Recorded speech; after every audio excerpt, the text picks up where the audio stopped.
আজকের recipe chicken capsicum কারি বা capsicum chicken curry যাই বলে থাকো তোমরা।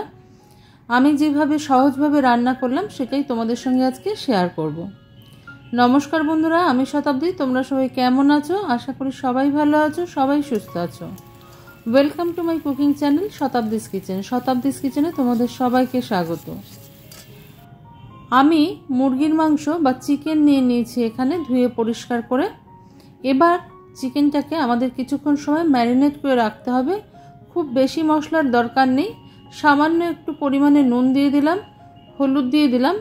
এবার দিয়ে দেবো লাল লঙ্কার গুঁড়ো বা ঝাল লঙ্কার গুঁড়ো।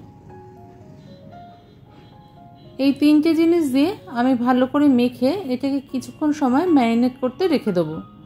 তোমরা চাইলে এর মধ্যে সামান্য একটু তেল যোগ করে নিতে পারো।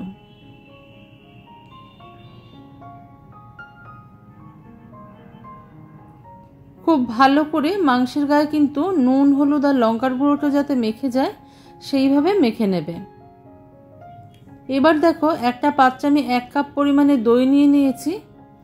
দইটাকে আগে থেকে একটু ফেটিয়ে নিয়েছি। তারপরে এর মধ্যে দিয়ে দিলাম জিরের গুঁড়ো, খুব সামান্য পরিমাণে ধনের গুঁড়ো দিলাম। ধনের গুঁড়োটা এখানে একটু কম ব্যবহার করব, জিরের গুঁড়োটা বেশি রেখেছি। এবার দিয়ে দেবো লাল লঙ্কার গুঁড়ো, এটা ঝাল লঙ্কার গুঁড়ো আছে, তোমরা চাইলে রেড চিলি পাউডারও ব্যবহার করতে পারো। দিয়ে দিলাম গরম মশলার গুঁড়ো। এবার আবারও দইটাকে ভালো করে এই মশলাগুলো দিয়ে ফেটিয়ে নেব।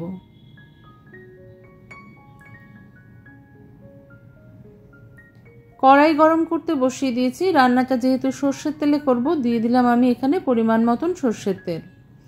এই রান্নাটায় তেলের পরিমাণটা একটু বেশি লাগে, চাইলে তোমরা কম করেও নিতে পারো। ফোড়ন হিসেবে দিয়ে দেবো কয়েকটা গোটা শুকনো লঙ্কা, তেজপাতা।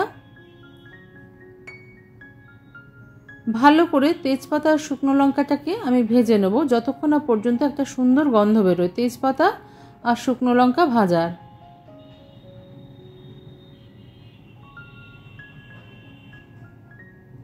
তেজপাতা আর শুকনো লঙ্কাটা আমাদের ভাজা হয়ে গেছে। এবার আমি এর মধ্যে দিয়ে দেবো একটা মিডিয়াম সাইজের পেঁয়াজ, আমি বেটে রেখেছিলাম পেঁয়াজ বাটাটা।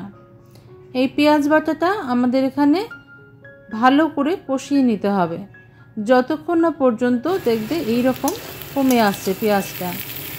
কষতে কষতে এরকম কমে আসবে পরিমাণে। একটা মিডিয়াম সাইজের পেঁয়াজ ব্যবহার করেছি আমি এখানে। আর এবার দিয়ে দেবো আদা, কাঁচা লঙ্কা আর রসুন বাটা। আদা, কাঁচা লঙ্কা, রসুন বাটা মিলিয়ে হাফ বাটি মতন হয়েছিল আমার। তো 10-12টা রসুনের কোয়া, বেশ কয়েকটা কাঁচা লঙ্কা আর আমি আদা 1 ইঞ্চি পরিমাণ দিয়ে দিয়েছিলাম, সেটাই বেটে নিয়েছি। সেটাকেও ভালো করে কষিয়ে নিলাম। এবার দিয়ে দিলাম বড় সাইজের একটা টমেটো বাটা। টমেটো বাটাটা দিয়েও আমাদের ভালো করে কষিয়ে নিতে হবে। রুটি, লুচি, পরোটা, ভাত সব কিছুর সঙ্গে কিন্তু এই চিকেন রান্নাটা খেতে ভীষণ ভালো লাগে।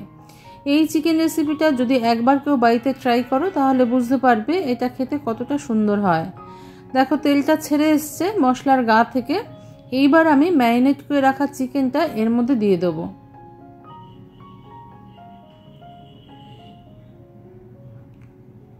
এবার চিকেনের সাথে মশলাটা খুব ভালো করে কষিয়ে নেব।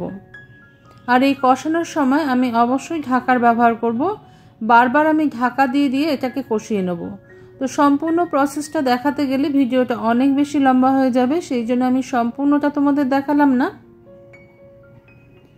তবে এটা কিন্তু ঢাকা দিয়ে দিয়ে খুব ভালো করে কষিয়ে নিতে হবে যতক্ষণ না পর্যন্ত চিকেনের গা ছেড়ে জলটা বেরিয়ে আসছে।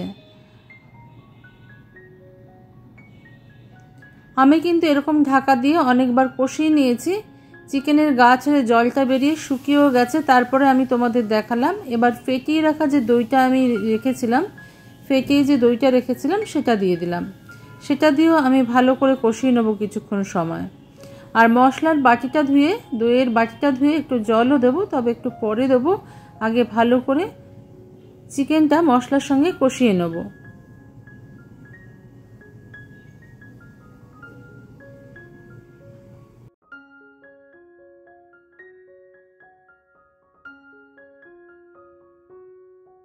দেখো আবারও চিকেনের গা থেকে কিন্তু জল বার হয়েছে, মশলাটা দেওয়ার পর আবারও জলটা বার হয়েছে। যেহেতু দই আর টমেটো দুটোই ব্যবহার করছি, সেহেতু টেস্টের একটা ব্যালেন্স আনার জন্য খুব সামান্য পরিমাণে একটু চিনি দিয়ে দিলাম আমি। এটা অপশনাল, কেউ চাইলে করতে পারো, না চাইলে না করলেও চলবে।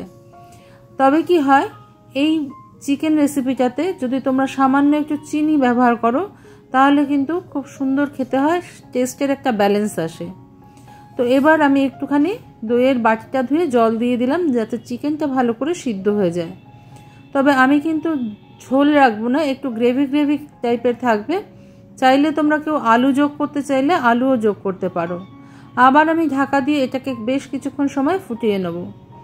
দেখো এখন কিন্তু ঝোলের পরিমাণটা অনেকটাই কমে এসেছে। এবার আমি একটা চিকেন তোমাদের দেখিয়ে দিচ্ছি, এটা সিদ্ধ হয়ে গেছে, খুব ভালো করে সিদ্ধ হয়ে গেছে। আর যদি কারো সিদ্ধ না হয় সে আরেক কিছুক্ষণ সময় রেখে ঢাকা চাপা দিয়ে সিদ্ধ করে নেবে। সবার শেষে আমি এতে যোগ করে দেবো টমেটো, একটা আমি চৌকো করে কেটে রেখেছিলাম, একটা বড় সাইজের পেঁয়াজ চৌকো করে কেটে রেখেছিলাম, আর ক্যাপসিকাম কেটে রেখেছিলাম একটা গোটা, সেটা আমি যোগ করে দিলাম। এই চিকেনের সাথে যখন ক্যাপসিকামের গন্ধটা মিশে যাবে ততক্ষণ পর্যন্ত আমাদের একটুখানি ওয়েট করতে হবে। তার মানে আধা সিদ্ধ করে নিতে হবে, খুব বেশি সিদ্ধ করে ফেলবে না, তাহলে খেতে ভালো লাগবে না। কিন্তু ক্যাপসিকামের সঙ্গে চিকেনের এই কম্বিনেশনটা ভীষণ ভালো লাগে খেতে। অবশ্যই কেউ যদি কখনো না খেয়ে থাকো একবার খেয়ে দেখবে। এইবার আমার কিন্তু এই গ্রেভিটা বা কারিটা রেডি হয়ে গেছে, একটা পাত্রে আমি পরিবেশন করে নিচ্ছি। আজকের রেসিপিটা যদি ভালো লেগে থাকে তোমাদের, লাইক শেয়ার কমেন্ট সাবস্ক্রাইব করার অনুরোধ রইল তোমাদের কাছে। আজকে তাহলে এই পর্যন্তই বন্ধুরা, দেখা হচ্ছে পরের দিন অন্য কোনো রেসিপি নিয়ে তোমাদের সঙ্গে। তোমরা সবাই ভালো থেকো, সুস্থ থেকো।